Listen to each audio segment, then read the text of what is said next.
ഞാൻ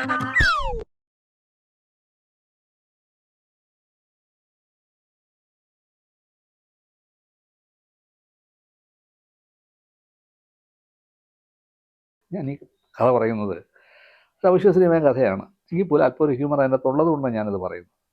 നാട്ടിൽ മത്തായിയും ഫിലിപ്പും അസാധ്യമായിട്ട് വലിയ ചങ്ങാതിമാരായിരുന്നു.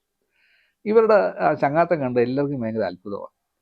അങ്ങനെ ഈ മത്തായി എന്ന് പറഞ്ഞ കക്ഷി ഈ 10 കൽപ്പനകളും ഈ എന്താ പറയുക, അത് ഒരിക്കലും അനുസരിക്കാത്ത ഒരുത്തനാണ്. അതേസമയം ഫിലിപ്പ് എന്ന് പറഞ്ഞാൽ അതല്ല, 10 കൽപ്പനകൾ അനുസരിച്ച് ജീവിക്കുന്ന സത്യക്രിസ്ത്യാനി.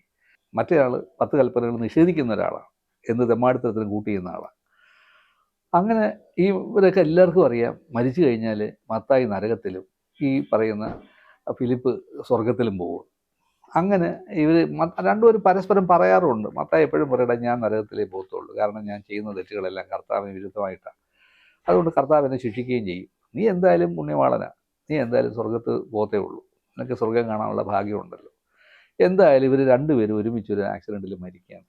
ഇവർ രണ്ടുപേരും നേരെ സ്വർഗത്തിലേക്ക് വാതിലേക്ക് ചെല്ലുമ്പോൾ അവിടെയാണ് നരകത്തിൻ്റെ ബോർഡും സ്വർഗത്തിൻ്റെ ബോർഡും വെച്ചിരിക്കുന്നത്.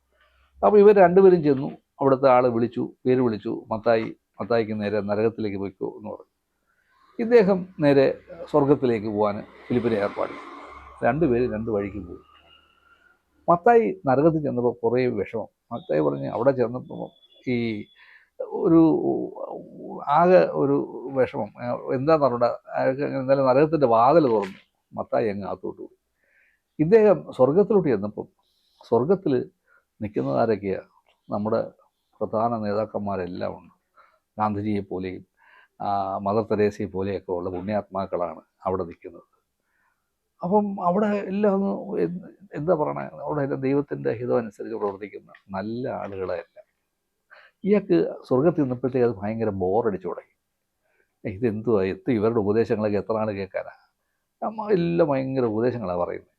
അപ്പോൾ ഇയാൾ വെച്ച് മത്തായി നരകത്തിലോട്ട് പോകുമല്ലോ, നരകത്തിലൊന്ന് പോയി നോക്കിയാലോ, അവിടെ എന്തോ എല്ലാവരും നരകത്തിൽ പോകുന്നു പറയുന്നു. ഇദ്ദേഹം അവിടുത്തെ ഒരാട് ചോദിച്ചു, എനിക്കൊന്ന് നരകം ഒന്ന് കണ്ടാൽ കൊള്ളാമെന്നുണ്ട്. അപ്പോൾ അയാൾ പറഞ്ഞ്, അങ്ങനെ ഒരു ദിവസത്തേക്ക് എനിക്കൊന്ന് കാണണം, എൻ്റെ ഒരു സുഹൃത്ത് അവിടെ ഉണ്ട്, അവനെങ്ങനെയാണ് ജീവിക്കുന്നതെന്ന് എനിക്കൊന്ന് കാണാനുള്ള കൊതി കൊണ്ടാണ്. അപ്പോൾ ചോദിച്ചു, അവൻ കൽപ്പനകളൊക്കെ തെറ്റിച്ച് ജീവിക്കുന്ന ആളാണ്.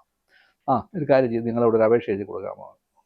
അവിടെ ഒരു അപേക്ഷ എഴുതി കൊടുത്ത് ഇയാൾ നേരെ നരകത്തിൻ്റെ വാതിൽ തുറന്നങ്ങ് അകത്തോട്ട് വിട്ടു. ഇയാൾ ഞെട്ടിപ്പോയി. അവിടെ സ്വീകരിക്കാൻ നിൽക്കുന്ന ആരൊക്കെയാണ്?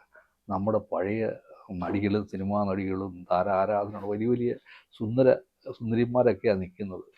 നമ്മുടെ പഴയ കാലത്തുള്ള എല്ലാ നടികളും ഉണ്ട്, പ്രഗത്ഭന്മാരായ നടികളും ഒക്കെ ഉണ്ട്. കാരണം പ്രശസ്തിയുള്ള വസന്തത്തെ പോലെയൊക്കെ ഉള്ള അല്ലെങ്കിൽ മറ്റേതേപോലെയുള്ള സ്ത്രീകളൊക്കെ സുന്ദര കാര്യങ്ങളാണ് നിൽക്കുന്നത്, സ്വീകരിക്കാൻ നിൽക്കുന്നത്. ഇയാൾ ഞെട്ടിപ്പോയി. ഇതാണോ നരകം എന്ന് പറയുന്നത്? ഇയാൾ പെട്ടെന്ന് അവിടെ എല്ലാം ഇയാളെ വിളിച്ചുകൊണ്ട് പോയി അവിടെ കുറേ സ്ഥലങ്ങളൊക്കെ കാണിച്ചു. പക്ഷേ അക്കൂട്ടത്തിലൊന്നും ഈ പറയുന്ന മത്തായിയെ കണ്ടില്ല. ഇയാൾ തിരിച്ചു വന്നു. അന്നത്തെ ദിവസം 4 മണിയാകുമ്പോൾ തിരിച്ചു പോകണം. 4 മണിയാകുമ്പോൾ ഇയാൾ തിരിച്ചു വന്നു. ചെറിയ കാണുമ്പോൾ വീണ്ടും ഇയാളുടെ മനസ്സിന് വിഷമമായി. മത്തായിയെ കാണാൻ പറ്റില്ലല്ലോ, ഇത്രയും നല്ല ഇതാണോ നരകമെന്ന് പറയുന്നത്. ഇയാൾ വീണ്ടും ഒരു സാങ്ഷൻ എഴുതി കൊടുത്തു. അവിടെ ചെന്നു, അയാൾ വീണ്ടും കൊണ്ടുവന്നു. അവിടെ ചെന്നപ്പോഴത്തേക്ക് സ്വീകരിക്കാനായിട്ട് അവരെല്ലാം വന്നു. എല്ലാം ഇങ്ങനെയുള്ള സുന്ദരിമാരാണ് വന്നിരിക്കുന്നത്.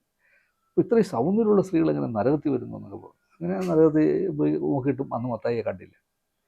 അപ്പോൾ ഇയാൾ ആലോചിച്ചു, എന്തായാലും ഇനി അങ്ങ് പെർമനൻറ്റ് നരകത്തിലേക്ക് അങ്ങ് വാങ്ങിക്കുന്നതാണ് നല്ലത്. അപ്പോൾ ആൾ നമ്മളെ പറഞ്ഞ് പറ്റിപ്പിക്കുകയാണ് ചെയ്തത്. ഇയാൾ ഇന്ന് പെർമനൻറ്റ് നരകത്തിൽ പോകണമെന്നും പറഞ്ഞ് ശുപാർശ കൊടുത്തു. അവരുടെ കാല് പിടിച്ചു. അപ്പോൾ അയാൾ പറഞ്ഞു, നരകത്തിലേക്ക് ഇനി നിങ്ങൾ സ്വന്തമായിട്ട് പോവുക, ഇനി തിരിച്ചു വരാൻ പറ്റത്തില്ല, കുഴപ്പമില്ല, എനിക്കിത് മതി, ഇവിടെ കിടന്ന് ഇവരുടെ ഉപദേശങ്ങൾ കേട്ടിട്ട് ഒരു കാര്യമില്ല, അത് പോകണം, എനിക്ക് അങ്ങോട്ട് പോയാൽ മതി. ഒടുവിൽ ഇദ്ദേഹം എഴുതി കൊടുത്തു. ഇദ്ദേഹം നരകത്തിലേക്ക് അവരെ എൻട്രി ചെയ്ത് പോയി. അപ്പം വേറെ വഴിയാണ്. ഒറിജിനൽ പാസ് കിട്ടി, നരകത്തിലേക്കുള്ള മെയിൻ എൻട്രി കിട്ടിയപ്പോഴത്തേക്ക് ചെന്നപ്പോൾ അവിടെ കംപ്ലീറ്റ് നീചന്മാരും പിടിച്ചുപറിക്കാരും കൊലപാതകങ്ങളും ആരൊക്കെ ക്രിമിനൽസ് ഉണ്ടോ അവരെല്ലാം. അപ്പോൾ ഇയാൾ ഞെട്ടിപ്പോയി. അപ്പോൾ ആ സൗന്ദര്യമുള്ള ആളുകളെ ആരെയും കണ്ടില്ല. മത്തായി അവിടെ നോക്കിയപ്പോൾ മത്തായി ഇങ്ങനെ ഒരു കഷ്ടപ്പെട്ട് അവിടെ കുത്തിയിരിപ്പുണ്ട്. മത്തായി പറഞ്ഞു, നീ ഭാഗ്യവാനാടാ, ഞാൻ എന്താ ഇവിടെ ഒന്ന് അനുഭവിക്കുന്നുണ്ടല്ലോ ഇത്രയും ദുരിതം. പറയടാ, അത് തെറ്റിയല്ലോ, ഞാൻ ആദ്യം വരുമ്പം നരകത്തിൽ നിന്നെ കാണാനായിട്ട് ഞാൻ 3 പ്രാവശ്യം ഇവിടെ വന്നപ്പോഴൊക്കെ നമ്മൾ സ്വീകരിച്ചല്ല സുന്ദരിമാരും ഭയങ്കരമായിട്ടുള്ള ഇവരൊക്കെയാണല്ലോ വന്നത്. അപ്പോൾ അത് ശരിയായില്ലല്ലോ. എങ്ങനെ? അത് ഞാൻ അങ്ങനെ വിസിറ്റ് വിസ എടുത്താൽ വന്നേ. അത് ശരി, അങ്ങനെ ഇയാൾ അന്ന് അറിയണമല്ലോ എന്ന് പറയും. ഇയാൾ നേരെ അവിടെ ചെന്ന് നിങ്ങൾ കാണിക്കുന്നത് വളരെ മോശമായിപ്പോയി. ഞാൻ ആദ്യം വന്നപ്പം പിന്നെ നിങ്ങൾ ഈ സുന്ദരിയാളെ കൊണ്ടാണല്ലോ എന്നെ ഹോസ്റ്റ് ചെയ്തത്. ഇപ്പം എന്താ എന്നെ ഈ പറയുന്ന കുഷ്ഠരോഗികളുടെയും നെമ്മാടികളുടെയും ഇടയ്ക്ക് കൊണ്ടിട്ടത്. അപ്പം ആ ആൾ പറഞ്ഞു, നിങ്ങൾ ആദ്യം വന്നപ്പോൾ നിങ്ങളൊരു ടൂറിസ്റ്റായിട്ടാണ് വന്നത്. ഞങ്ങൾ ടൂറിസ്റ്റുകൾക്ക് ഞങ്ങൾ ഇങ്ങനെ കാണിക്കത്തുള്ളൂ. പെർമനൻറ്റ് വിസ കിട്ടി കഴിഞ്ഞാൽ നേരെ നരകത്തിലേക്ക് പോകും. നിങ്ങൾ ടൂറിസ്റ്റ് വിസയിൽ വന്നതുകൊണ്ടാണ് ഈ സുന്ദരിമാരെ കൊണ്ട് നിങ്ങളെ സ്വീകരിപ്പിച്ചത്. ഇതാണ് അതിൻ്റെ ഒരു ചുമ്മാ നർമ്മഭാഗം. ഓക്കെ, നന്ദി, നമസ്കാരം.